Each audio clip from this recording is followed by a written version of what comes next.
Salut tout le monde! Saviez-vous que cette année marque le centenaire de la loi sur le droit d'auteur au Canada? Et oui, ça fait 100 ans que cette loi façonne le monde de la création, de l'innovation et des débats législatifs qui définissent ce qu'est une œuvre protégée ou non. Pour marquer le coup, Copybec, une société québécoise de gestion collective des droits de reproduction, en partenariat avec le gouvernement du Canada, a lancé une série balado en 3 épisodes.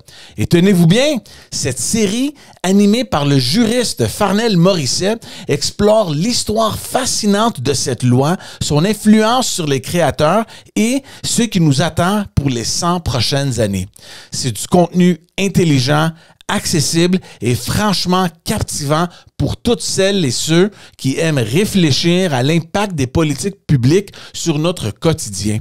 En plus, c'est disponible en français et en anglais pour toucher tout le Canada. Donc, si vous êtes curieux de creuser ce sujet et de découvrir pourquoi cette loi a tant d'impact, et oui, même dans vos choix de playlist ou de lecture, eh bien, cliquez sur le lien dans la description. Croyez-moi, vous allez adorer.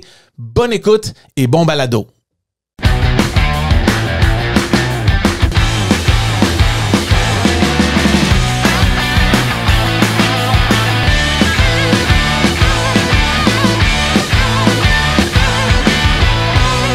Bonjour tout le monde et bienvenue à un autre épisode de Politiquement parlant. C'est le balado politique avec Salim Idrissi et Georges Tsantrizos. Merci beaucoup d'être là. À tous ceux et celles qui se sont abonnés sur notre chaîne YouTube, un grand merci à vous. N'oubliez pas, vous pouvez aussi nous trouver sur toutes les plateformes audio. On est sur Spotify, Apple Podcast et sur Amazon. On est littéralement partout, évidemment les réseaux sociaux. Trouvez-nous, suivez-nous, commentez, partagez, faites toutes ces belles choses-là. Salim, comment ça va?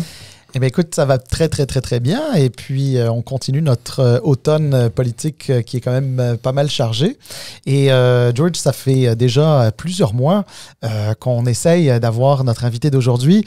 Évidemment, c'était pas, pour des raisons géographiques, pas nécessairement facile de le faire rapidement, mais on est très heureux aujourd'hui d'avoir avec nous le maire de notre capitale nationale, le maire de Québec, M. Bruno Marchand. Bonjour. Salut, monsieur.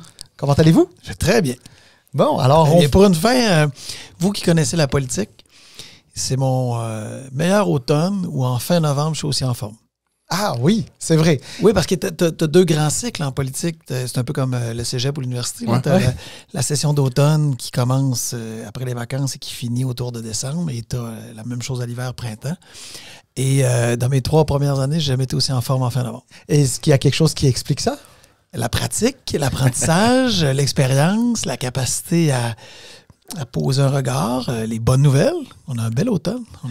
Fait que ça aide aussi. Puis le timing est parfait aussi parce que l'année prochaine, c'est une année électorale aussi. Donc, c'est bien vous rentrer dans l'année électorale un peu en forme. Oui, si j'arrive à la fin novembre l'an prochain dans le même état, c'est soit que ça aurait été très bien ou vraiment très mal. Puis je vais avoir décroché en cours de route. Ah, c'est bon. Ben, écoutez, d'abord, merci beaucoup. Ça fait plaisir. Un maire de Québec, de notre capitale nationale, c'est forcément quelqu'un de très occupé. Et en plus de ça, il y a la distance. Alors, le fait que vous trouviez une petite heure dans votre agenda pour venir enregistrer, c'est très apprécié. Merci beaucoup.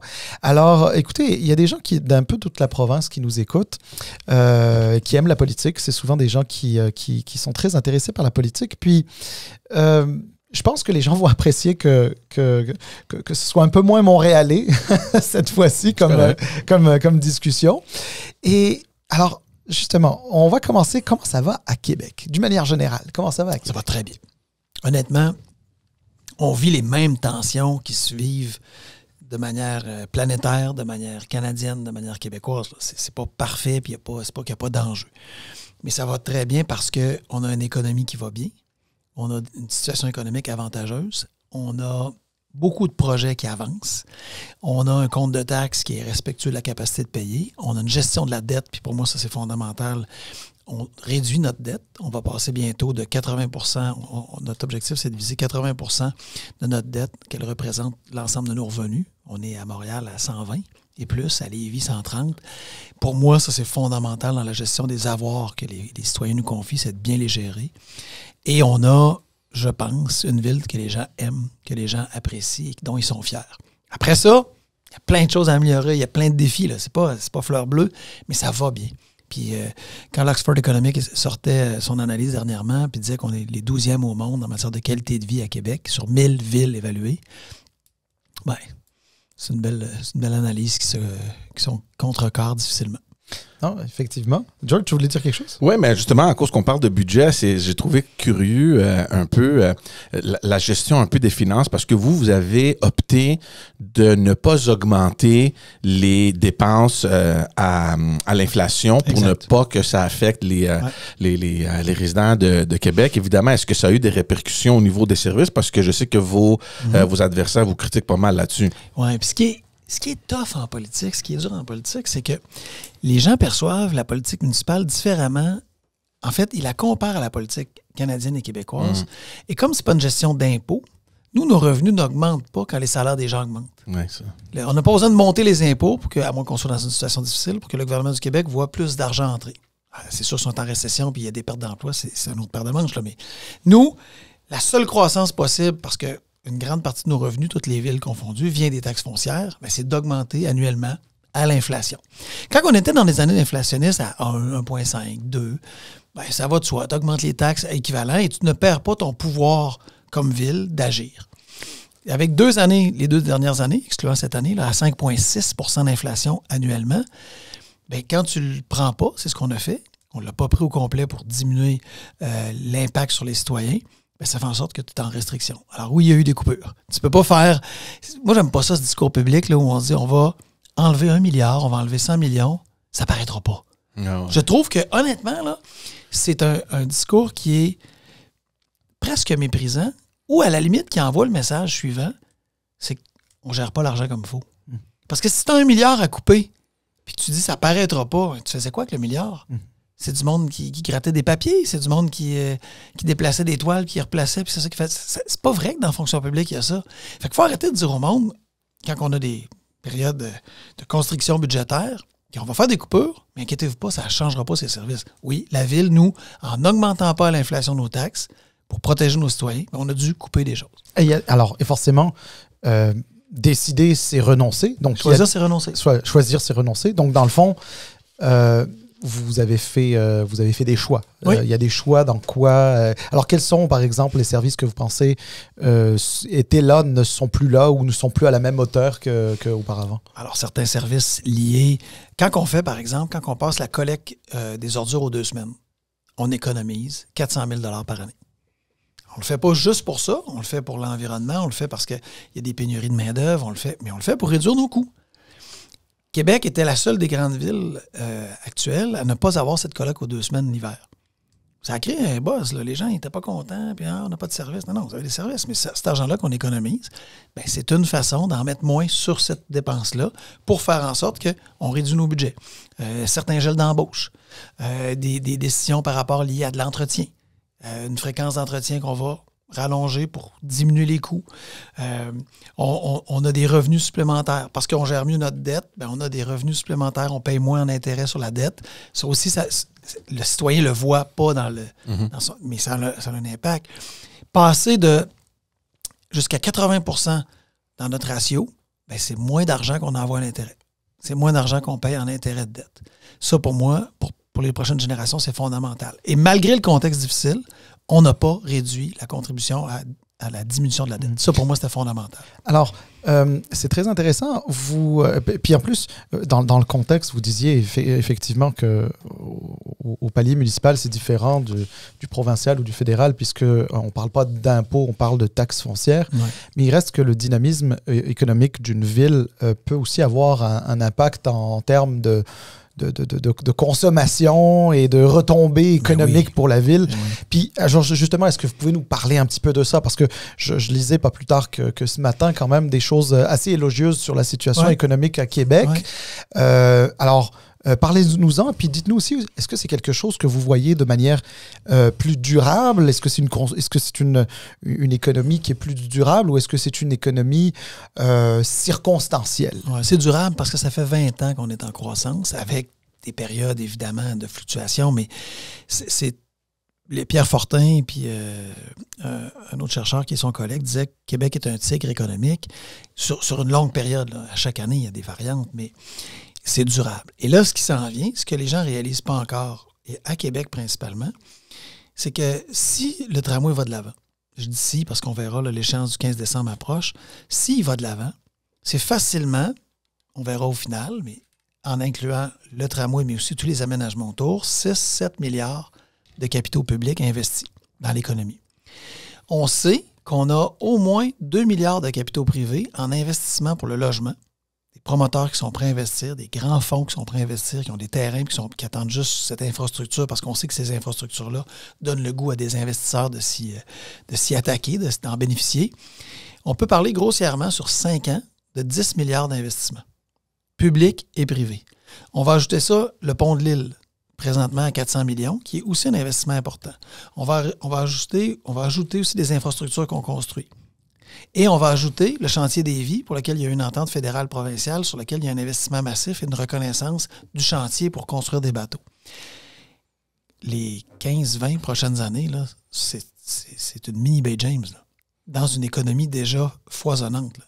Québec va vivre un boom et un essor économique incroyable. On ne peut pas, juste sur la question tramway, puis on verra ce qui arrivera avec le troisième lien, mais juste sur la question tramway, 10 milliards en 5 ans, pas sur 20 ans, là, en 5 ans, la construction du tramway et les capitaux privés qui vont venir construire des immeubles parce qu'on a un besoin criant de logement. Les gens ne sous-estiment pas à quel point ça va avoir un effet, pas juste sur ceux qui construisent, pas juste sur des compagnies d'avocats ou de notaires qui font des actes notariés. Ça va avoir des effets sur les restaurants, sur les commerces, ça va avoir des effets sur l'économie dans l'ensemble de l'œuvre, sur l'économie de service, sur des gens qui sont sur des consultants, des boîtes de com. C'est fou, là, l'impact. Alors, si, on va attendre quelques semaines encore, ça augure bien, on a vu les nouvelles hier, mais on verra, si on est dans une situation tellement enviable. Je pense qu'on n'a jamais eu, dans une courte période, autant de situations enviables que ça dans les 50-100 dernières années. Là. C'est les plus gros investissements qu'on a jamais fait dans notre région. Moi, je veux venir à... Je pense que j'ai lu ça récemment. Il y a une étude qui prévoyait une grande augmentation de la population à Québec. Ouais. Et je me demande, tous ces beaux projets-là, est-ce qu'il y a comme... est-ce que c'est des projets qui regardent un peu dans le futur, dans 15, 20... 25 ans, est-ce qu'on développe pour maintenant Québec les prochaines 2-3 ans ou est-ce qu'en prévoyant, je ne sais pas combien de personnes là, qui vont... 227 000 c'est ça. D'ici 2051. Donc, ça veut dire quoi ça? Ça, vous avez raison de souligner ça. C'est l'Institut de la statistique qui a sorti ça tout à fait récemment. La croissance de la capitale nationale est la région qui va croître le plus en termes démographiques pour les 27 prochaines années. C'est d'ici 2051. Montréal va croître de 3,4 %. C'est sûr que 3,4 % quand tu as un nombre absolu plus élevé, ça fait quand même du monde. Là. Québec, c'est 29,9 %. C'est le tiers de la population dans des prévisions réalistes. Puis les prévisions optimistes disaient peut-être même 50 %. Donc, c'est une ville, juste la ville, qui va passer de 600 à 800 000 personnes sur 27 ans. Puis si ça allait encore mieux, ce serait de 600 à 900 000 personnes. C'est beaucoup, non? C'est énorme. C'est énorme. Et vous avez tout à fait raison, Georges. Si on ne le planifie pas, on est des cabochons. On est des cabochons politiques parce que ça veut dire que la vision court terme va faire en sorte qu'on ne pourra pas répondre à cet afflux-là. Même l'afflux économique, ça va tirer dans le pied de cette mini Bay James dont je vous parlais. Si on n'est pas capable d'acquérir des travailleurs, si on n'est pas capable d'acquérir des gens on attire à Québec. Il y a un intérêt. S'il n'y a pas de logement, si on n'est pas audacieux en logement, c'est ce qu'on essaie de faire, pour on pourra en reparler, bien, qu'est-ce qui arrive? On ne sera pas capable de loger notre monde. Alors, ça pourrait être contrebalancé par des effets négatifs si on n'arrive pas à bien le planifier. Même chose au niveau du transport. Québec est congestionné, pas comme Montréal, mais il est congestionné. Les temps de déplacement sont plus longs maintenant qu'avant la pandémie. Ça, là, c'est pas une question de... C'est une question importante économiquement. C'est une question importante d'abord pour les individus qui sont pris dans le trafic. C'est une question importante. Il n'y a personne qui a envie de perdre son temps. Je voyais hier, pour traverser le tunnel, je pense que c'était 1 heure d'attente. 1 heure, qui a envie dans sa journée, peu importe ce qu'on fait dans notre vie, même si c'est en congé, je vais prendre 1 heure, m'en mettre dans le trafic. Tu as beau écouter un bon podcast, mettons ceux qui nous écoutent, vous avez fait le bon choix, là. Mais il en demeure pas moins là, que tu peux l'écouter chez vous, dans le confort de ton divan, avec un bon café, un petit gin, dépendamment de l'heure que tu es rendu. Ça marche pas. Mais ça, on parle même pas du déplacement des biens et marchandises. Là. Pour l'économie, c'est des retards incroyables et des coûts, donc. Et des coûts qui se retrouvent aux consommateurs. Ces coûts-là, ils ne s'évaporent pas dans le ciel. Donc, quand on regarde ça, et votre question est tellement fondamentale, 200 000 personnes de plus, si on ne le prévoit pas tout de suite en matière d'infrastructure de transport, bien, quand on va arriver au problème, qui est déjà là, mais qui va être amplifié, on va faire « Hey, merde, on en a encore pour 10-15 ans avant de le régler parce que bâtir des infrastructures de transport, ça se fait pas en claquant des doigts. » Alors oui, le tramway, mais plus largement que ça. La vision pour Québec, c'est la mobilité intégrée. C'est sur une application où tu es capable de choisir que tu prennes ton auto, tu peux payer ton stationnement. Que tu ne prennes pas ton auto, tu as des alternatives. Le tramway, les métrobus, les flexibus, le transport à la demande, le à-vélo. Tu peux te louer une voiture en location de voiture. Dans une seule application, ce qui s'appelle dans le monde le Mobility as a Service, MAS, c'est exactement ce que ça nous prend. On est en train de développer notre plateforme pour faire en sorte qu'on soit rapide à dire c'est facile. Peu importe le moyen que tu as besoin ce matin, qu'il soit différent ce matin de demain ou en été comme en hiver ou de quand tes enfants ou tes as pas, ou quand il faut que tu fasses 10 commissions avant de revenir chez vous pour Noël ou tu n'en as pas, bien, tu as la mobilité à portée de doigt et c'est facile et rapide. Ça peut être ta voiture, puis c'est pas un mal d'avoir une voiture, c'est pas un blâme, c'est don't feel ashamed about it, ça n'a pas rapport. On ne juge pas les gens, mais si tu veux pouvoir utiliser ta voiture, tu as besoin qu'on soit super proactif à développer un paquet d'autres moyens pour faire en sorte que ta voiture, ça soit fluide et que tu ne sois pas pris une heure dans le trafic. Ouais, intéressant. Alors, justement, vous avez abordé la question du transport, puis vous avez nommé le tramway 4-5 fois. Parlons un petit peu du tramway, justement, parce que vous aviez ce projet-là. À un moment donné, c'était un projet qui était quasiment mort. Puis il était sur le respirateur. Oui, ouais, c'est ça. Il y a quelqu'un qui faisait le massage. C'est ça. Cardiaque. Effectivement. Puis, on va éviter tous les détails, là, mais le gouvernement du Québec a confié à la CDPQ Infra de se pencher sur la question. On va en savoir plus sous peu. Oui, quelques semaines. C'est ça. Quelques semaines au plus tard. La ministre avait dit le 15 décembre. C'est ça. Puis présentement, les négociations font en sorte que je pense que ça va être respecté. On verra, là. Tant que c'est pas fini, mais... Alors, selon un peu les différentes indiscrétions, puisqu'on peut lire un peu dans les médias, etc., on parle d'un projet qui ressemblerait beaucoup au projet initial qu'avaient poussé M. Labaume et M. Couillard en 2017, je crois. Sur l'antenne, le gendre de Charlebourg. C'est ça, exactement. Est-ce que, advenant le cas que ce soit ça qui est proposé, est-ce que c'est quelque chose qui se rapproche de l'idéal que vous en étiez fait à la dernière campagne électorale? Oui, puis hier, il y a eu une proposition d'amendement sur le projet de loi de la ministre qui venait parler du trajet. Et on y ajoute, évidemment, donc le gendre d'Estimauville. Le gendre, c'est l'ouest, pour ceux qui ne sont pas connaissants de Québec. Là, c'est où le IKEA, vraiment près de l'aéroport. Et Charlebourg, qui est tout le début de la couronne nord, mais à l'est. Et avec une antenne d'Estimauville. Le plan cité qui a été proposé par CDPQ Infra après analyse de quelques mois, c'est un bon plan. C'est un plan qui touche l'ensemble des demandes. Le problème avec le tramway, un des problèmes qu'on a, c'est que les gens pensent que c'est juste une question de tramway. Alors, quand tu regardes juste un tramway, tu te dis, c'est pas juste le tramway qui va régler nos problèmes de congestion. C'est vrai. C'est vrai. Le tramway, c'est un outil indispensable, infrastructure de qualité, structurante, mais qui doit être bonifié par un paquet d'autres autour. SRB, autobus, différents types de mobilité.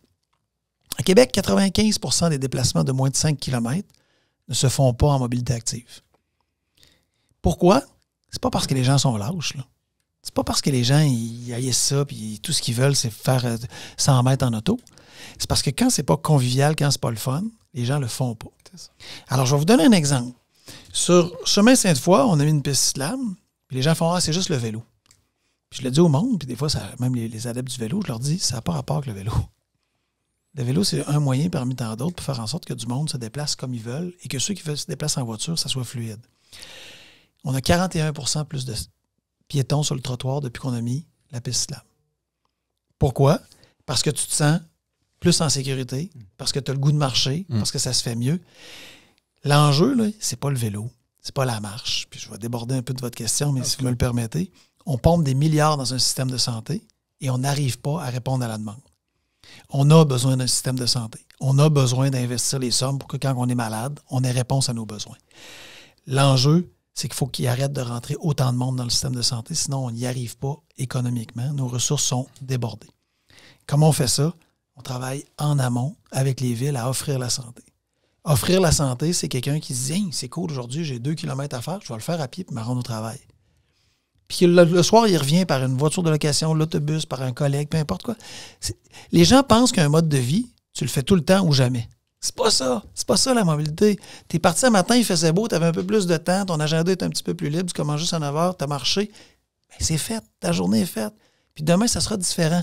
Quand tu fais ça, tu éloignes les gens de l'hôpital. Tu éloignes les gens du service des systèmes de santé. Les principales raisons qui font qu'on a augmenté l'espérance de vie en Amérique du Nord, au Canada et au Québec depuis 30 ans, les gens pensent que c'est à cause du système de santé. Oui, il y a des années d'espérance de vie qu'on a gagné à cause du système de santé, mais c'est principalement à cause de l'environnement. Le plus grand impact qu'on peut avoir sur la santé des gens, sur leur qualité de vie, mais leur qualité de vie, leur espérance de vie, oui, mais sur leur qualité de vie durant cette espérance de vie-là, c'est ce qu'on fait en amont, quand on offre la santé et que les gens sont capables de se déplacer, de bouger, d'avoir une ville qui leur offre la santé.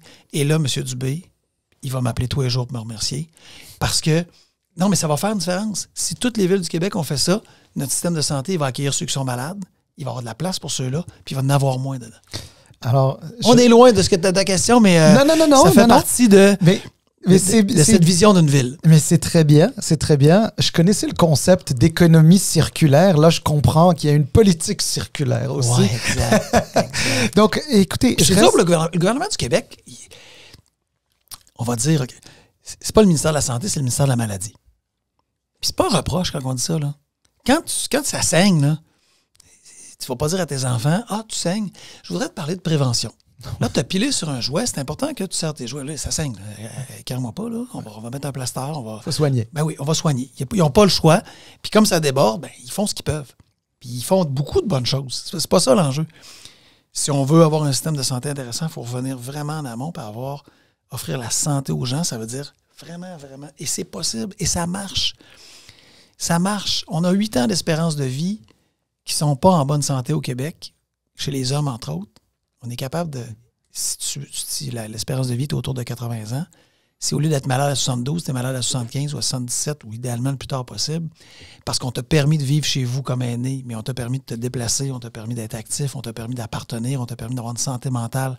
Par ça, collectivement, on vient de gagner énormément. Ouais, effectivement. Mais alors, je vais juste poursuivre un petit peu sur la question du tramway avant de recéder la parole à George. Ouais, parti sur le tramway, c'est vrai. Alors, d'un point de vue financier, ouais. Vous aviez fait à l'époque vos calculs, on savait quelle était la part de la Ville de Québec dans ce projet-là. Est-ce qu'on sait quelle sera la part de la Ville de Québec dans un futur projet de tramway qui serait concocté un peu par la CDPQ Infra? Parce que si, admettons, la CDPQ Infra arrive avec un projet qui est plus cher. À l'époque, là, je me souviens que vous aviez fait tout un tas de façons d'essayer de rendre ce projet le moins cher possible, notamment en faisant des choses à l'intérieur de la ville plutôt qu'à l'extérieur, etc. Alors, maintenant, je ne sais pas trop à quoi ça va ressembler et je suis certainement pas spécialiste non plus, mais je veux dire, si la CDPQ Infra arrivait avec un projet qui était plus cher, est-ce que ce pourcentage-là qui revient à la part de la ville, est-ce qu'il serait le même ou est-ce que vous avez mis un chiffre puis vous avez donné ça? Non, c'est un pourcentage. Donc, il va fluctuer en fonction du montant total, c'est sûr. Mais présentement, les négociations vont dans le sens de ce qu'on avait dit, c'est de respecter la capacité de payer de la ville, qui est autour de 9 %, qui n'était pas le cas avant. Mais maintenant, dans la nouvelle tendance, c'est d'arriver à Montréal avec le REM. C'est à peu près le coût que les villes payent, 9 %. Puis présentement, les négociations vont dans ce sens-là. La ville n'a pas une capacité infinie de payer. Mais avant, c'était 0. On comprend que les réalités ont changé. Mais au-delà de 9 % ça serait compliqué.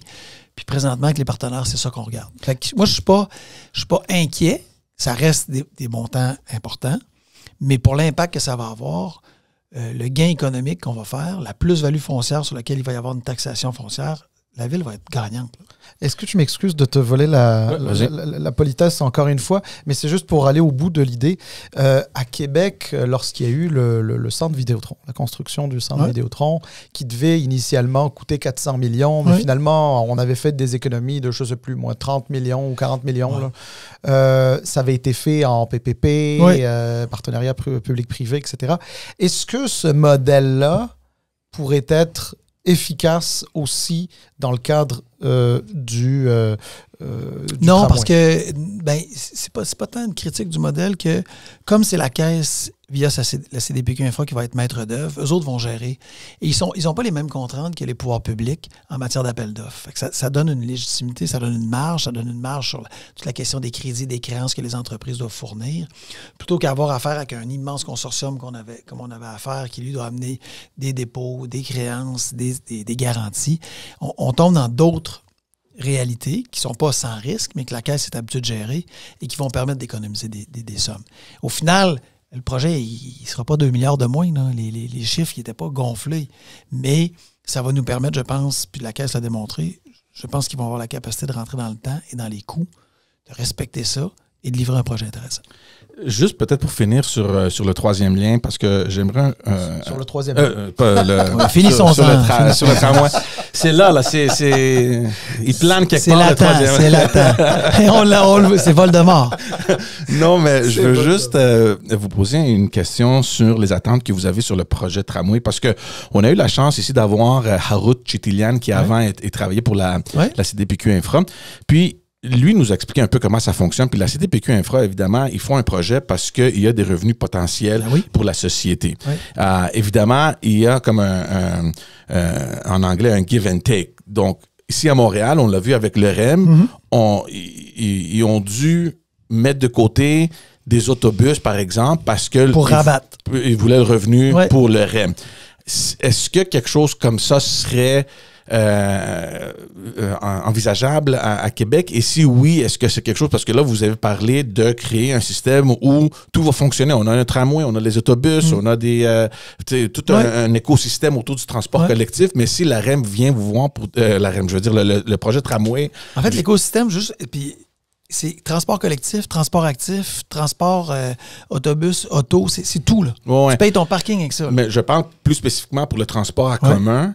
Si le projet tramway vient vous voir et vous dire, OK, voici ce qu'on va faire, mais pour que ça soit profitable, des lignes d'autobus qui vont devoir disparaître ou je sais pas trop quoi, il va falloir... Mais j'espère.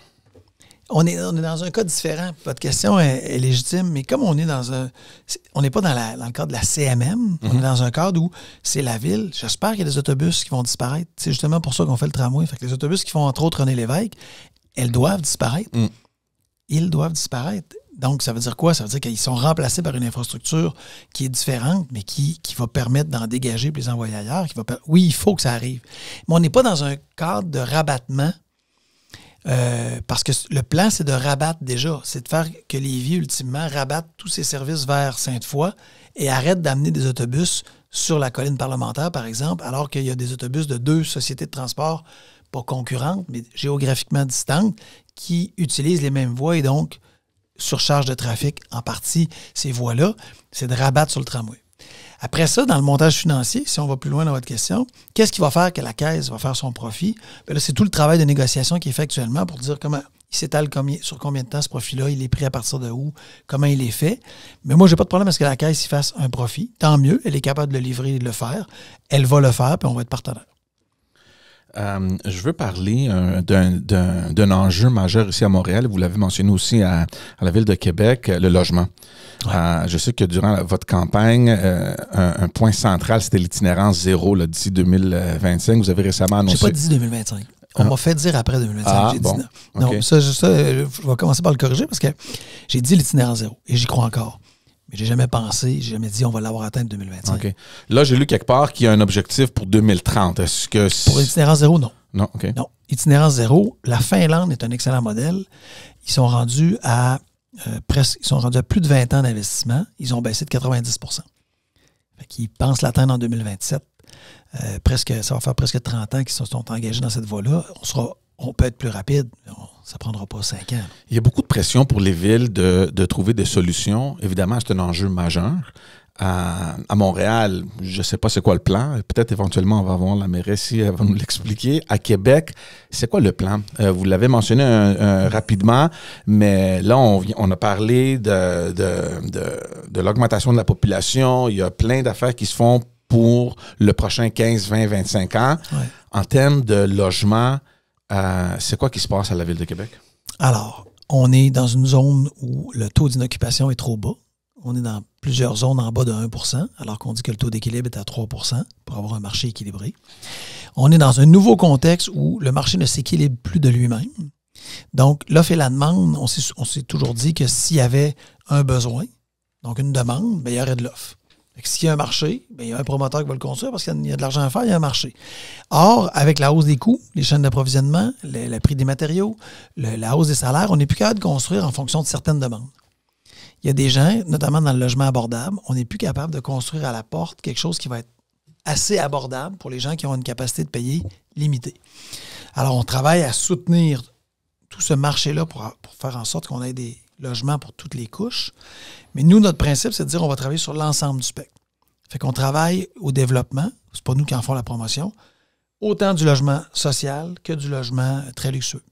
Parce que notre principe, c'est de dire, quand on travaille sur l'ensemble du spectre, des couleurs du spectre, ça a de l'influence sur chacune des couleurs. On ne fait pas juste travailler sur le logement social et abordable.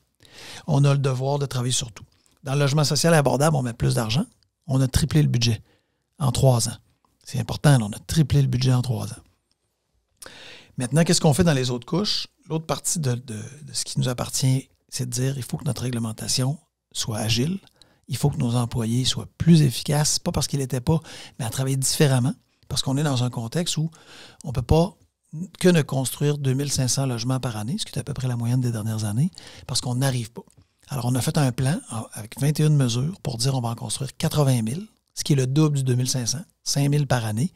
Et comment on fait ça? L'allègement réglementaire, comment on fait ça? Du support à l'innovation, support financier à certains projets qui innovent. On a travaillé tout le fonctionnement de notre ville. On travaille avec les promoteurs dans un contexte complètement différent d'avant. On n'est plus. Les villes, vous savez, vous donnez à un humain un pouvoir, bien, il va le prendre puis il va le jouer comme s'il était Dieu. C'est pas les fonctionnaires. Là. Tout humain, vous avez vu des films là-dessus où tu dis à des gens, t'en divises l'expérience, ça t'amène des gens quelque part. Vous autres, vous êtes des gardiens de prison, vous autres, vous êtes des prisonniers. Il n'y a personne qui a commis un crime. Les gardiens de prison vont se mettre à abuser les prisonniers parce qu'ils se sentent investis d'un pouvoir. Mais dans les villes, c'est un peu arrivé ça. Pas par mauvaise foi, mais on s'est dit, c'est nous autres qui a le pouvoir de dire oui ou non. Ben, à toi de me faire la démonstration si t'es si bon que ça. Moi, je jugerai si t'es, j'exagère, mais si t'es si bon que ça. Nous, on change notre posture. On se ramène sur le plancher des vaches et on discute d'égal à égal. Le promoteur a une réalité que je n'ai pas. Il a un montage financier, il a des enjeux à régler. Et nous avons un devoir d'urbanisme, d'aménagement, de lien avec les citoyens. Maintenant, comment on fait d'égal à égal pour trouver des solutions et des voies de passage? Et c'est ça qu'on est en train de transformer à la ville, ce qui fait que ça accélère. On discute avec les promoteurs différemment. Et je reçois de nombreux commentaires de promoteurs qui disent depuis 2 ans, depuis 1 an, depuis 3 ans, la ville change. C'est le fun, c'est stimulant. On sent l'effervescence, mais on sent aussi l'agilité, ça nous donne le goût et ça va plus vite. Pourquoi? Pour accélérer cet immense besoin que nous avons.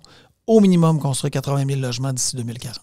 Est-ce que les incitatifs que vous mentionnez sont réalistes? Et je ne veux pas vous amener dans un terrain de jeu pour vous rendre inconfortable, mais quand on a des... Ah, vas-y. OK, parfait. L'écosystème de Québec, vous le connaissez. Le médiatique, ça ne peut pas être plus rigoureux, dur, intense. On n'est pas des médias. Nous, on veut avoir juste une conversation parce qu'on regarde la dynamique politique, puis on voit, par exemple, les conservateurs à Ottawa qui, selon les sondages, vont faire peut-être se rendre au gouvernement avec une super majorité, puis leur chef qui sort publiquement pour dire que, bon, les maires de Montréal puis de Québec, c'est des incompétents, ils font pas assez pour le logement.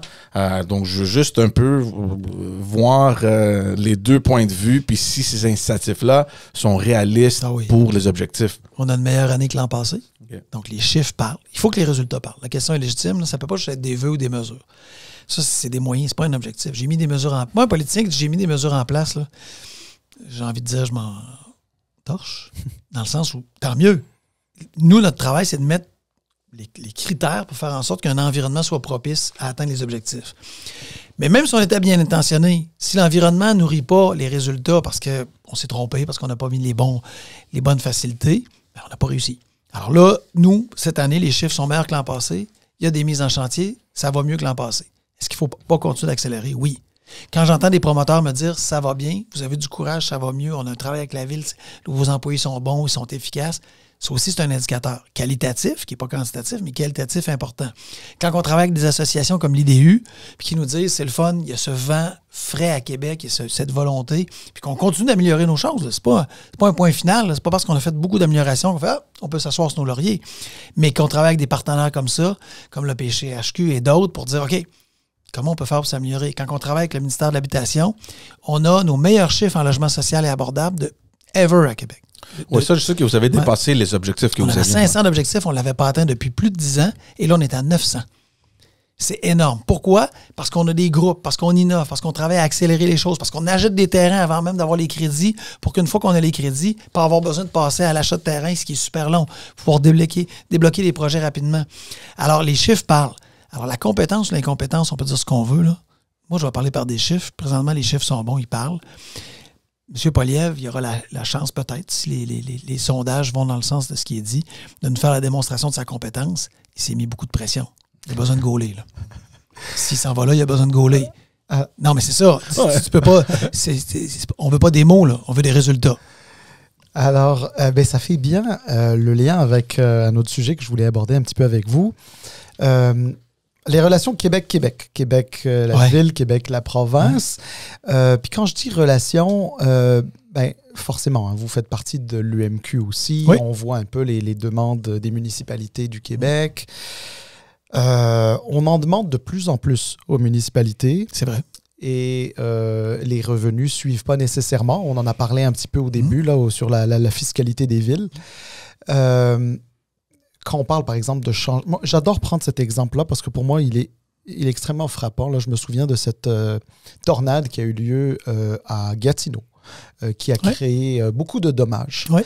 Et là, on est en train de voir comment, concrètement, les changements climatiques ont un impact sur les villes, leur fonctionnement, leur financement, leur niveau de taxation. Forcément, c'est lié tout ça, etc. Parce qu'elles en ont de plus en plus sur leur dos. Mais non pas nécessairement, je ne sais pas si je peux le dire comme ça, mais de compensation du gouvernement du Québec, qui, lui, a néanmoins la responsabilité, si ce n'est pas la compétence, d'agir dans ces cas de figure-là. Est-ce qu'il y a un déséquilibre fiscal municipal, provincial, comme on a souvent parlé de déficit, on a souvent parlé de cette notion-là entre le fédéral et le provincial, mais là, littéralement, on est chez nous, au Québec. Là. Bien, je pense que c'est le cas. Je pense pas que c'est propice à un gouvernement, mais je pense que les tâches augmentant, les défis augmentant et les coûts, par conséquence, ça fait en sorte que les villes sont sous pression. Sous pression, quand arrivent les inondations à Montréal cet été avec les pluies diluviennes, les spécialistes calculent que quand on fait les réparations comme ça en aval et non en amont, c'est 7 à 10 fois plus cher. Mais ces budgets-là, la Ville de Montréal, il faut qu'elle les trouve.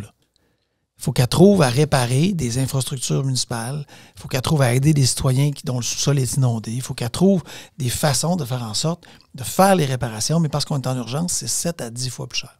Or, les événements climatiques sont de plus en plus nombreux, de plus en plus violents, plus intenses, et donc on a cet effet-là. C'est pas la faute du gouvernement du Québec, là. Mais oui, on a ça. La montée de l'itinérance, ça non plus, c'est pas la faute du gouvernement du Québec. Il s'est pas levé un matin en disant hey, ça me dérange pas. Non. Sauf qu'on n'est pas à la hauteur du remède qu'on a besoin parce qu'on est toujours 3 coups en arrière. Ils font des choses. Lionel Carman est dédié, il le veut, il le souhaite, il travaille fort. Mais on n'a pas les ressources suffisantes pour donner toute l'électrochoc pour faire en sorte qu'on agisse rapidement sur l'itinérance, notamment l'itinérance visible. C'est ce que la Finlande a fait avec succès. Alors, oui, les villes sont sous pression. Oui, on a besoin de réfléchir à ça. Puis c'est un très mauvais moment pour dire au monde, on va taxer davantage.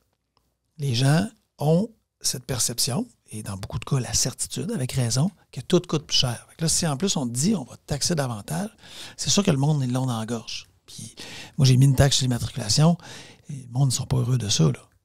Il n'y a personne qui est venu me donner une poignée de main en disant « Bravo, on est content de payer plus ». Mais non. Maintenant, moi, je suis partisan d'institutions démocratiques fortes qui témoignent de leurs valeurs et qui témoignent de résultats et qui témoignent de comment elles gèrent l'argent. Et je pense que c'est une des seules façons de rétablir. Puis notre confiance n'est pas aussi ébranlée qu'aux États-Unis, mais la confiance envers les institutions. Quand on perd la confiance envers les institutions, c'est grave. Aux États-Unis, beaucoup de monde ont perdu la confiance dans les institutions, à tort ou à raison, que ce soit parce que leurs institutions ont faibli, ont eu des défauts, ou que ce soit parce qu'il y a des gens qui ont juste propagé de faux malheurs. Nous, on a le devoir de dire comment on fait pour montrer aux gens que leur argent fait du chemin, comment on fait pour leur montrer que leur argent est bien géré, bien investi. Et ça, c'est un devoir moral qu'on a si on veut que les gens ne perdent pas confiance dans leurs institutions et soient capables de réaliser que face aux grands enjeux qui s'en viennent, oui, la façon de gérer le bien commun par des gouvernements, c'est la seule solution d'y arriver. Ça coûte moins cher de payer des fois un peu plus de taxes que de tous payer les effets négatifs des changements climatiques lorsqu'on les vit individuellement. Mais il faut être capable de démontrer aux citoyens pourquoi, comment. Puis c'est pour ça que nous autres, on a été la première municipalité, puis je pense encore la seule, à avoir une réserve climatique dans notre budget. On a diminué la hausse des taxes par rapport à l'inflation tout en construisant une réserve climatique pour préparer l'avenir. Pourquoi? Pour avoir de l'argent de côté qui va faire en sorte qu'on soit capable de, idéalement en amont, réparer, corriger, guérir la ville de ces enjeux pour qu'on soit meilleur pour accueillir tous ces événements-là. Alors là, vous avez très bien expliqué un peu la mécanique qui peut exister donc entre Québec et Québec. Si on va sur une question plus politiquement parlant, idéologiquement, avec le gouvernement en place, etc., est-ce que vous arrivez à trouver des points de complémentarité? Oh oui. Est-ce que... Parce que je vais vous le dire un peu comme je le pense. J'ai eu le privilège d'être un témoin justement privilégié un petit peu de cette relation entre le gouvernement du Québec à l'époque où moi-même j'œuvrais en politique et le maire de Québec de l'époque, M. Labaume. Et c'est sûr que là, on voyait une espèce de... d'alchimie là, qui s'installait, qui permettait de voir des projets sortir de terre, des gros projets. On parlait tantôt du centre Vidéotron, mais on parlait aussi de Samuel de Champlain, on parlait du Diamant, on a parlé de ben des affaires. Là, je les ai plus tous en tête. Ah oui, c'est des bons exemples. Et là, en l'occurrence, puis là, je le dis avec une vision de quelqu'un de la grande région de Montréal, donc on m'excusera un petit peu. Non, excusez-vous pas. Mais de loin, on a l'impression que cette alchimie-là n'est pas aussi forte qu'elle le fut. Elle n'est pas aussi totale. Elle n'est pas aussi totale. Oui, c'est que... Mais on voit beaucoup les grands dossiers, notamment le tramway, sur lesquels on a eu nos confrontations et sur lesquels on a eu nos divergences. C'est vrai, là. Puis moi, je me suis promis de ne pas être un politicien cassette. Fait que quand je ne suis pas content, je le dis. Puis je le dis dans la nuance, mais je ne sors pas une cassette pour dire que c'est extraordinaire. Puis je veux rester un politicien comme ça. Mais il y a plein de dossiers qui avancent sur lesquels il y a une entente. Mais ça ne fait jamais les manchettes quand c'est positif. Le développement économique, on a annoncé cette semaine qu'on renouvelle une entente de développement économique pour créer le meilleur écosystème entrepreneurial au Canada. On a déjà un très bon écosystème. Bien, dans les 10 dernières années, c'est 1 milliard de retombées économiques parce qu'on a investi auprès des jeunes entreprises, des entreprises en croissance, des entreprises en développement, auprès de capital de risque. C'est fou ce que ça a eu comme impact. Il n'y a personne à Montréal qui a vu cet article-là passer, qui n'a pas fait la manchette. Fait que personne ne dit, ben, pas ça à Montréal, c'est pas une question montréalaise, c'est une question... Il n'y a personne qui fait, vous le savez, là, une nouvelle qui, dans l'actualité, va se rendre chez les gens, à part les gens intéressés, c'est une nouvelle qui doit casser le cycle du 24 heures. Ça, c'est connu. Là. Si ta nouvelle, tu fais une conférence de presse, peu importe t'es qui, les médias, admettons qu'ils sont là, la plupart du temps, ils viennent, couvrent la nouvelle, c'est un autre, espérer ça, bien, une bonne nouvelle positive, très rarement qu'elle va dépasser 6 heures, 4 heures, 8 heures, dépendamment de quel moment ça sort. Ça reste pas dans l'actualité. Puis c'est pas un blâme aux médias, c'est la réalité. Les nouvelles qui ne dépassent pas 24 heures ne se rendent que très peu dans la conscience des citoyens. Il n'y a personne qui a dit, cette semaine à Québec, qui n'était pas déjà très avancé, des entrepreneurs qui étaient présents, du monde qui ont une curiosité aiguisée pour le sujet, qui a fait « Wow, on a un écosystème entrepreneurial qui est vraiment hot, puis on va le bonifier. » Par contre, quand tu arrives avec la confrontation, une tension un peu plus grande, bien là, souvent, c'est des nouvelles qui vont faire plus de 24 heures. Et là, ça reste dans la tête des gens. Fait que nécessairement, ce qui reste, c'est qu'on est en confrontation avec le gouvernement. Et je pourrais vous donner un paquet de sujets, des dossiers qu'on a menés avec Éric Girard, des dossiers qu'on a menés avec Isabelle Charret, avec Caroline Proulx, des dossiers qu'on a menés avec Mme Duranceau en habitation, avec Mme Laforêt. Il y a un incroyable travail qui a été fait sur la législation avec Mme Laforêt, qui n'est pas toujours de l'argent, mais qui permet aux villes d'améliorer l'efficience. On en discutait encore avec elle hier. Ça marche bien. On n'est pas toujours d'accord, mais on s'en parle, on construit, on développe, on trouve des... Alors, c'est pas une relation monolithique. C'est drôle, vous n'avez pas cité Mme Guilbeault. Mais parce qu'avec Mme Guilbeault, non, mais Mme Guilbeault, mais ça va très bien avec Mme Guilbeault présentement. Si on arrive à une entente dans 2 semaines, elle sera certainement partie prenante des contributrices importantes à ça. On va laisser le travail se faire, mais je l'ai dit là-dessus. Sur le tramway, il y a une volonté du ministère des Transports, ben c'est elle. Il y a une volonté du premier ministre qui s'est engagé puis il respecte sa parole. Il y a une volonté de la CDPQ Infra, puis il y a une volonté de la Ville. Ça va bien, pourquoi? Ça marche. Je ne vous l'ai pas cité parce que c'est souvent elle qu'on prend en exemple, parce qu'on a eu certains dossiers où on n'était pas d'accord, pour peu importe les raisons. Il reste quand même que c'est pas vrai que ça va mal avec le gouvernement du Québec. Ils ont leurs défis, ils ont leur façon de travailler, ils ont leur vision, leur idéologie, on a la nôtre, mais c'est pas vrai que c'est une guerre de tranchées. Il y a beaucoup de choses qui vont bien. Puis, comme n'importe quel dossier sur lequel on en a des dizaines et des dizaines, mais il y a des dossiers qui vont moins bien, puis on le dit. C'est bien expliqué. Mais c'est quand même spécial parce que la Ville de Québec fait quand même... Tu sais, c'est au centre de la perte, si on peut dire, de popularité de la CAQ avec toute la question du 3e lien. Ouais. C'est Québec. Donc, tous les yeux sont virés vers la Ville de Québec, le 3e lien, la grande promesse du gouvernement. On est des influenceurs politiques. Non, mais je veux dire, tu sais, ça donne évidemment l'attention à cet écosystème politique-là de la Ville de Québec, mais c'est quand même un grand projet. Et moi, tu sais, on suivait évidemment l'actualité, puis on se demandait pourquoi c'est si politisé que ça. Tu sais, parce qu'un projet comme le 3e lien, on l'a vu ici avec le pont Champlain, c'est porteur, c'est un beau projet. Là, pourquoi le gouvernement, ils n'ont pas réussi à le faire, c'est une autre histoire, ça leur appartient. Mais du point de vue du maire de Québec et du maire de Lévis, on semble avoir 2 réalités complètement différentes.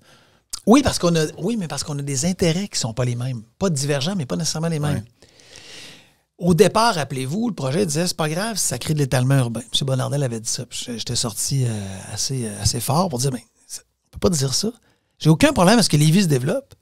On peut pas dire c'est pas grave si on s'en va sur les terres agricoles de Bellechasse, puis on construit là un paquet de condos, de maisons, puis pour se nourrir, on ira encore plus loin sur des terres agricoles. Non, c'est plus comme ça qu'on pense à une ville. L'agriculture, les chaînes d'approvisionnement courtes ont un impact environnemental important parce qu'on s'approvisionne de plus proche, mais ça coûte moins cher pour les citoyens. Puis c'est nos producteurs locaux. On a besoin de ça, là. Ouais. OK, on ne fera jamais pousser de kiwi ici, là. Mais si nos carottes, il faut qu'elles viennent à 600 km de chez nous, on a un problème. Si nos patates, ça m'a fait notre blé d'Inde, il faut qu'on raccourcissent les chaînes d'approvisionnement avec des producteurs locaux, des fermiers locaux. Puis c'est pas en empiétant sur nos terres agricoles et en construisant des logements que ça va changer quelque chose. Alors, on s'était objecté en disant, si le 3e lien permet ça, bien, nous autres, on est out. On n'est plus là. Ça n'a pas rapport. Dans les tendances actuelles, créer de l'étalement urbain, ça ne marche pas. Par contre, faire déplacer des gens fluidement avec un projet intéressant, on va l'analyser. Le défi qu'on a, c'est que le projet, il bouge. Puis c'est normal, le gouvernement du Québec va se faire une tête, puis là, il dit, là, j'arrive avec une mouture, puis je vais vous la présenter. Parfait. Les moutures précédentes, bien, il y avait encore beaucoup, beaucoup d'incertitudes. Notamment, puis ça, la CDPQ Infra l'a montré dans son rapport, on ne sait pas où faire arriver un 3e lien voiture à Québec sans que ça crée de la congestion. Ouais. C'est sûr que le maire de Québec, le maire de Lévis, puis je dis pas qu'il s'en fout, M. Laulier, là, on est super partenaire, mais lui, son but, c'est de dire ça va être bon pour ma ville, ça va créer quelque chose d'intéressant, une fluidité pour ma ville. Parfait. C'est pas à lui d'analyser ce que ça va avoir comme effet sur Québec. Moi, par contre, c'est de dire il y avait une première mouture où ça débarquait dans les quartiers centraux en bas de la falaise. On ne peut pas débarquer là, une autoroute 4 voies, là. Ça va être la congestion totale, ça n'a pas de sens. L'effet sur la pollution de l'air, l'effet sur tout ça. C'est quoi la démonstration? La Caisse a évalué, je pense, 6 points d'entrée à Québec et ils n'ont pas trouvé un point pour que ça rende ça plus fluide, que ça fasse leur calcul, c'est-à-dire que ça va créer plus de congestion. Bien, on n'a rien gagné si le 3e lien, peu importe où on le construit, sous-fluvial, en pont ou autre, débarque sur la capitale, puis que tout le monde est bloqué, puis que le monde qui arrive de Château-Richer puis de Mont-Saint-Anne s'en venir à Québec sont bloqués parce que là, la circulation ne marche plus. On n'a rien gagné.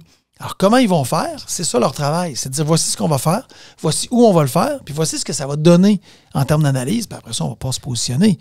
M. Lehouillier, lui, est dans un autre schème de pensée, qui n'est pas mauvais, là, qui est le sien, qui est le maire de Lévis.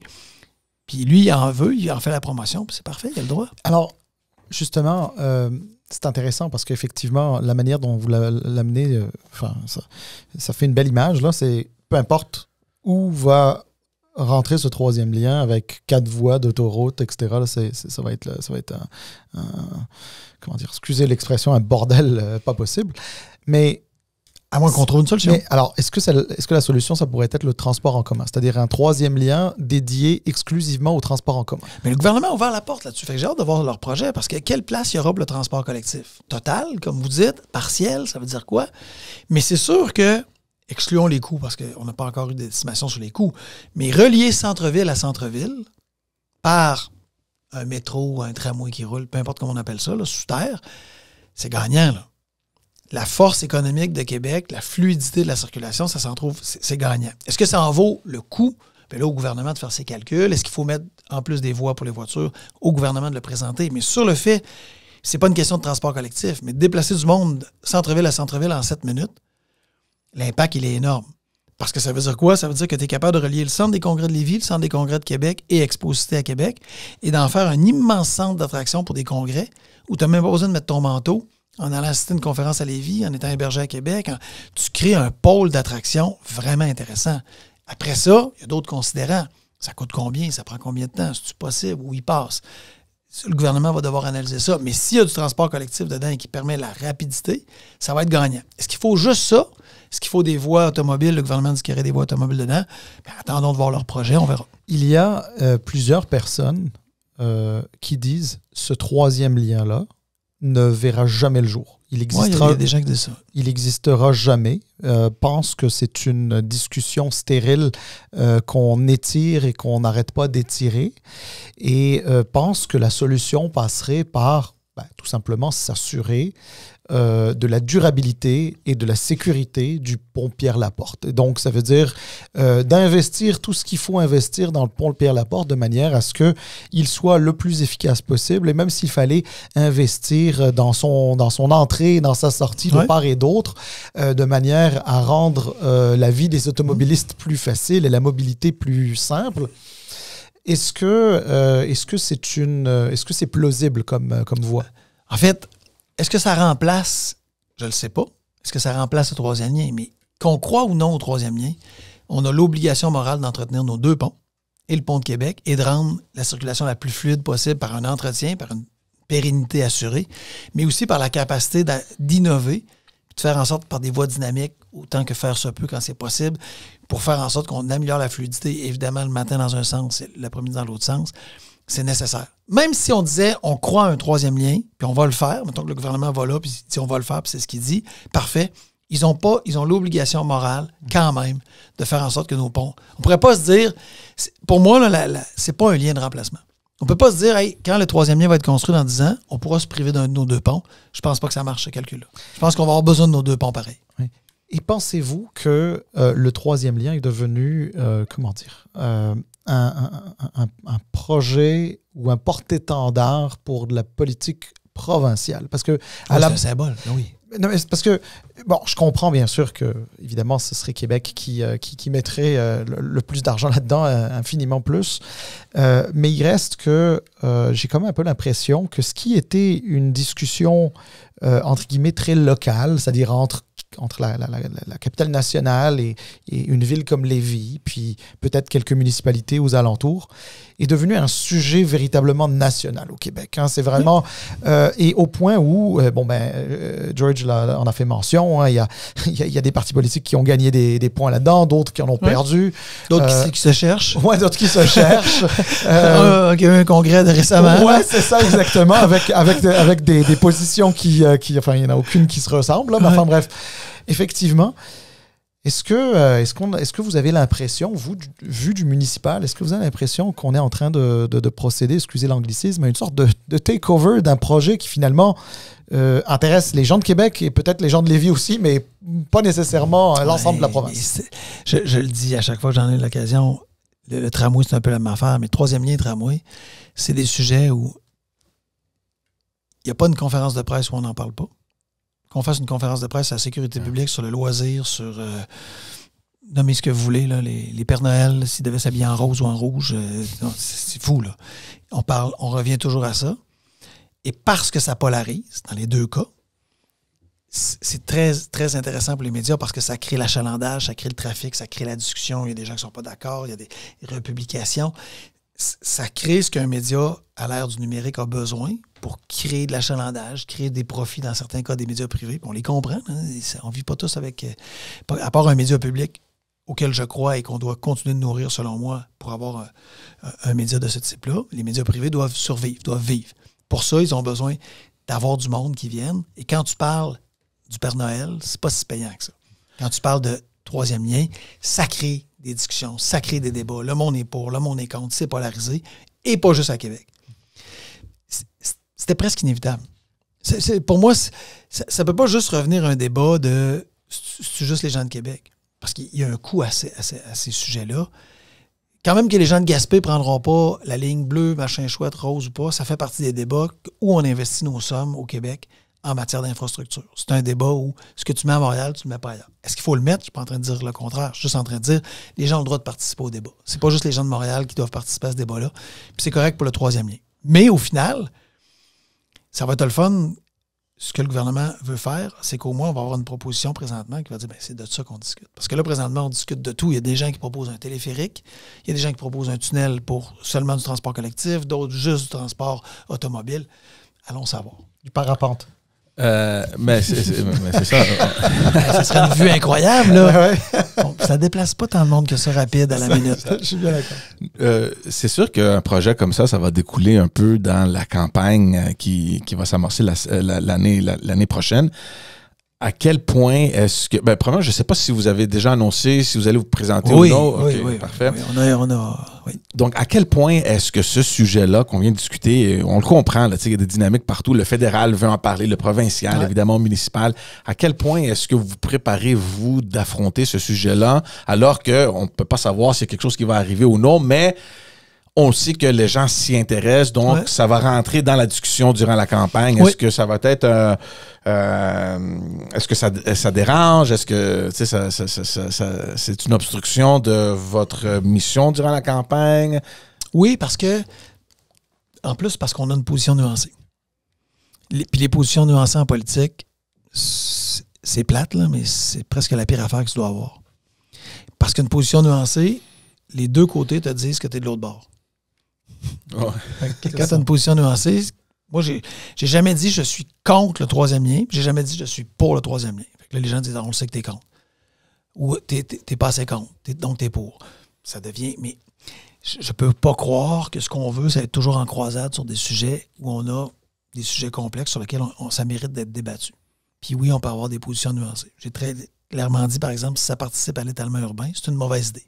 Si ça participe à de la congestion routière sur laquelle on se bat, on veut contrer la congestion routière, c'est sûr que je vais être contre. Après ça, il y a peut-être des solutions, puis je vais laisser le gouvernement, c'est le projet du gouvernement de les présenter. Mais oui, ça va venir dans la campagne. On a passé la dernière campagne en 2021, pendant 6 mois, à parler de 2 sujets, tramway et troisième lien. Et j'avais une position nuancée que j'ai gardée. On m'a dit que ça va être ta perte politique. Ça ne l'a pas été.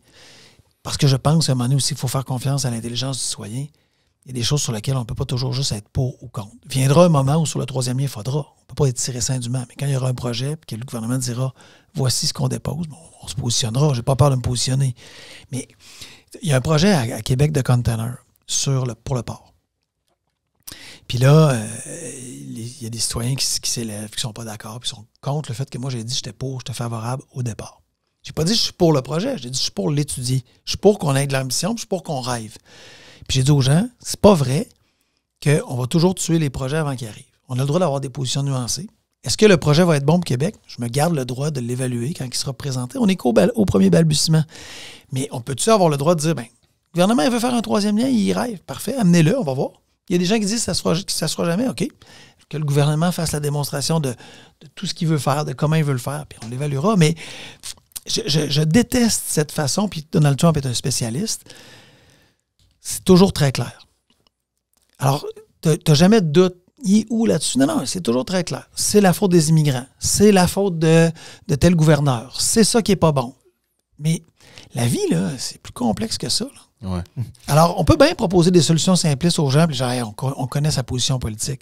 Si en toute chose, on est comme ça, ben, on n'est pas des bons politiciens. Mais alors, justement, cette polarisation dont vous faites une image, elle se traduit géographiquement aussi dans votre ville. Hein? C'est-à-dire qu'on a comme un peu le sentiment... Oui. On a un peu le sentiment que, d'une part, vous avez des endroits comme les banlieues qui sont plus genre anti-tramway. Là, je fais une caricature. Pas toute la périphérie, mais oui. Non, c'est ça. Je fais une caricature plutôt anti-tramway et peut-être des banlieues peut-être où vous êtes un peu moins populaire. Et je dirais, puis le cœur de la ville où, à l'inverse, un projet comme le projet du tramway peut être très intéressant. Puis il y a plus d'adhésion à ce genre de projet-là. Puis au contraire, là, votre popularité est plus importante. Est-ce qu'on est là-dedans finalement? Est-ce qu'on est dans vraiment genre du pour ou contre? En fait, c'est plus des élections, on est quasiment sur des référendums. On est quasiment, et les gens ont demandé des référendums sur le tramway, entre autres. Moi, je réitère que c'est pas une bonne idée de faire des projets. À chaque fois qu'on a un grand projet, il faut faire un référendum. Ça devient terrible. Là. Mais l'élection était une occasion pour les gens de se positionner. Ils se sont positionnés. 75% des votes sont allés des partis pro-tramway. Ça explique aussi une certaine volonté, avec tous les doutes et les questionnements que les gens peuvent avoir. Dans une ville, c'est toujours très, très, très, très, très facile pour se réunir d'avoir des bons ennemis. C'est la même affaire dans une nation, dans un pays, dans une province. À Montréal, c'est la même affaire. L'Ouest et l'Est. À Montréal, vous avez le Nord et le Sud. À Montréal, vous avez les anciennes villes et le centre-ville. Vous avez les anglophones, les francophones. Ça ne finit plus. Là. On ne finit plus de pouvoir se diviser puis de dire comment l'autre est différent de nous pour se réunir avec des semblables. Or, je pense que notre travail, puis qui n'est pas fini depuis les fusions, c'est de faire réaliser au monde qu'on est juste une ville. Au monde, dans la ville, je parle. C'est facile de se dire quand tu viens en périphérie, on en a moins pour notre argent. C'est pas vrai. C'est pas vrai, mais c'est facile d'y croire. Il y en a juste pour le centre-ville. C'est facile d'y croire. Et c'est facile de penser, et l'ancien trajet du tramway, malheureusement, accentuait ça, qu'il y en avait juste pour le centre-ville, parce qu'il était juste au sud de la ville. Il n'allait plus à Charlesbourg, qui est le début de la périphérie nord. Là, il y retourne. Puis on a la Caisse de dépôt a présenté un plan où on s'en va dans le Bourgneuf et on s'en va vers le nord dans d'autres axes. Christy, que c'est bon. Parce qu'il faut que les gens voient aussi qu'il y en a pour eux et qu'on ne fait pas quelque chose pour les autres. C'est ça aussi les finances publiques, c'est de faire la démonstration qu'on pense à tout le monde. Le plan cité, ce qu'il y avait de génial, c'est ce que je leur avais demandé à la Caisse, puis c'est ce qu'ils ont fait. Pas nécessairement parce que je leur ai demandé, mais pour moi, c'est important. On ne développe pas, on parlait de planification de mobilité tantôt, on ne développe pas la ville en pensant à 30% des citoyens ou à 40% des citoyens. On développe la ville, pas tout en même temps, mais en se disant voici ce qu'on va faire pour 100% des citoyens avec la vision. C'est comme ça que beaucoup de villes qui réussissent présentement dans le monde, là, c'est ça qu'elles font. Elles pensent sur 20 ans. Et elles se soustraient au débat politique de des grands projets d'infrastructure parce que sinon on est toujours en train de les remettre en question et à chaque 4 ans, on risque de les annuler. Et ça, honnêtement, ça fait stagner une ville. Alors, oui, il y a une polarisation. Oui, il y a des défis. Il y en a qui datent de la fusion. Il y a plein de perceptions. Moi, je ne pense pas qu'on va gagner à dire aux gens, voici les bons, voici les méchants. C'est très, très payant pour faire voter ton monde. La colère, la peur, la haine de l'autre, c'est très payant pour faire voter ton monde. Moi, je pense que ça nous désunit et ça nous atrophie comme ville, comme nation, comme communauté. Et je pense qu'on y perd sur le long terme. Dernière question pour moi avant de laisser George conclure. Les rumeurs envoient Sam Hamad à l'élection municipale. J'ai connu M. Hamad dans le passé comme ministre responsable de la capitale nationale. Est-ce que c'est un bon ou un mauvais candidat? Ben ça, c'est les gens qui le décideront. Moi, je pense que sans le connaître, personnellement, on s'est déjà croisés, mais je veux dire, sans connaître sa proposition qu'il fera, elle va être en totale distinction avec la vision de la ville que je propose. Les gens vont avoir un choix. Elle va être un Make America Great Again en formule un peu plus simplifiée, mais ça va être ça. Ça va être ce qu'on fait présentement, c'est terrible. Le maire veut vous enlever votre voiture, ce qui n'est pas vrai du tout. Le maire veut juste des pistes cyclables, ce qui n'est pas vrai du tout. On va travailler ce contexte de la ville change, puis vous n'aimez pas ça, puis moi, je vais revenir en arrière, puis je vais vous rassurer, il n'y en aura plus de changement. Or, le changement, ce n'est pas un choix. Il est là. Les changements climatiques, il n'y a personne ici qui a choisi ça. Les enjeux économiques, le contexte géopolitique mondial, les chaînes d'approvisionnement, le prix qui explose, il n'y a personne qui a choisi ça. Par contre, notre choix, c'est comment on s'adapte, comment on fait face au changement. Il va y avoir une proposition différente de la mienne. Les gens vont avoir un choix, puis les gens choisiront. Mais moi, je pense que le retour en arrière, je pense pas que c'est ça qui va nous faire gagner. Moi, je trouve ça quand même intéressant parce que quand on regarde, puis encore là, c'est des sondages, là, ils peuvent changer, mais il y a eu un sondage dernièrement, au mois de septembre, je pense, qui évaluait les élections municipales à Québec. Puis, alors que 2/3 de la population disaient que, bon, les choses vont quand même assez bien à Québec, il y avait presque la moitié qui disent, non, on veut un changement à la mairie. Ouais. C'est des affaires qui, pour moi, tu lis les sondages, puis tu essaies de trouver un peu la logique, puis des fois, il n'y en a pas. Je sais pas. Non. Puis on a beau être cultivé, intéressé, suivre, la politique, ça reste un choix émotionnel. On l'a vu lors de la dernière campagne américaine. Ouais. Moi, j'ai aucun problème avec des gens qui sont de droite ou pas extrême droite, mais tu sais, puis d'être capable de dire, moi, j'en veux moins d'État. Moi, je pense qu'il y a des avantages à ça, puis il y a des inconvénients, puis on peut en débattre, puis dépendamment des gens, où je veux une meilleure gestion de la dette, une meilleure gestion des finances, une meilleure gestion de l'économie. Ce sont des débats qui méritent d'être faits. C'est quand même fascinant que tu penses que tu puisses être bien représenté par un criminel, qui est Donald Trump. Là. Que tu puisses être représenté par quelqu'un qui a cette capacité à être misogyne, à être menteur, à être mythomane. C'est ça, là. C'est pas un débat politique, là. Ça, c'est des faits sur le fait que c'est ça qu'il est, puis il l'assume. Fait que t'as beau être de droite, de gauche, t'acceptes de dire que émotivement, c'est ça qu'il faut, puis peu importe qui nous représente, je vote pour lui. C'est fascinant quand même. Puis on n'est pas à l'abri de ça au Québec et au Canada. Non. On n'est pas à l'abri, puis on n'a pas ce type de politicien-là. Là. Mais on n'est pas à l'abri de cette polarisation qui est quand même croissante chez nous et qui fait en sorte que c'est tout sauf l'adversaire. Puis peu importe qui est de notre côté, que ce soit le pire des criminels, le ministre de la Justice, il a décliné, là, mais le ministre de la Justice américaine était quelqu'un qui est en procès pour trafic sexuel. C'est une farce terrible. Là. Alors, puis il y a quelque chose de fascinant à ça. Je ne sais pas si vous avez vu la photo de Trump dans l'avion récemment. Tout est là dans cette photo-là. Vous tapez dans Google Trump McDo plane. Ah ouais. OK? C'est exactement l'image qui a réussi à se construire. Il faut lui donner le crédit. Il a réussi à se construire. Qui est capable de dire à l'Américain moyen, je suis proche de vous. Le gars qui est proche de vous, il est proche de vous pourquoi? Parce qu'il ne se gêne pas à dire que dans un avion, il mange du McDo. Ça, on en mange tous. C'est juste qu'on ne le met pas tous sur nos médias sociaux. Là. Mais il est dans un avion privé avec juste des milliardaires, toute de sa gang, pas représentatif du peuple du tout américain, et tu t'en vas voir un combat de boxe à New York en avion privé. C'est ça le peuple américain? Moi, j'en connais pas beaucoup d'Américains qui ont un avion privé capable de descendre à New York pour aller voir un combat de la UFC. De la UFC. Mais qu'est-ce qu'il réussit à faire dans sa photo? Moi, je mange du McDo. Le shameless experience in politics, là. Je vous justifie de manger du McDo, puis je suis quelqu'un comme vous. Il est plus loin du peuple que Kamala Harris pouvait l'être, mais il a réussi à faire passer à beaucoup de monde qui était très proche. C'est fascinant quand même, l'image, l'étiquette en politique. C'est très fascinant. Puis avec Salim, on a discuté beaucoup de ça, de la perception en politique et surtout de la polarisation qu'on a vue aux États-Unis et le fait que ce qu'on voit aux États-Unis très souvent arrive au Canada et on est curieux de voir comment la scène politique va se jouer au Canada dans les prochaines années. Mais en tout cas, ça c'est... Quand tu traites des maires d'incompétents, c'est payant pour ta base. En tout cas, sur une certaine base. C'est pas un con. Oh, il le dit pas pour rien. Il l'a calculé. C'est sûr, mais est-ce que c'est un environnement politique qu'on souhaite, oui ou non? Et là, il y a le contraste entre ce qu'on veut projeter comme image et ce que nos supporters veulent entendre. Donc, on est pogné là-dedans un peu. Puis, selon moi, il y a un impératif moral aussi à pas gagner coûte que coûte.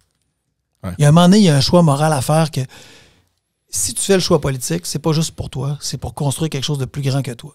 Si tu le détruis en le construisant, parce que tu divises, parce que tu dis les immigrants, c'est de leur faute, parce que tu dis que c'est la faute d'un ou d'une telle, OK, tu vas peut-être être élu, tu vas peut-être plaire à du monde qui font « Ah, j'aime ça, ces solutions simplistes-là, puis c'est bon, c'est gagnant. » Quand tu arrives au pouvoir après, t'as pas aidé.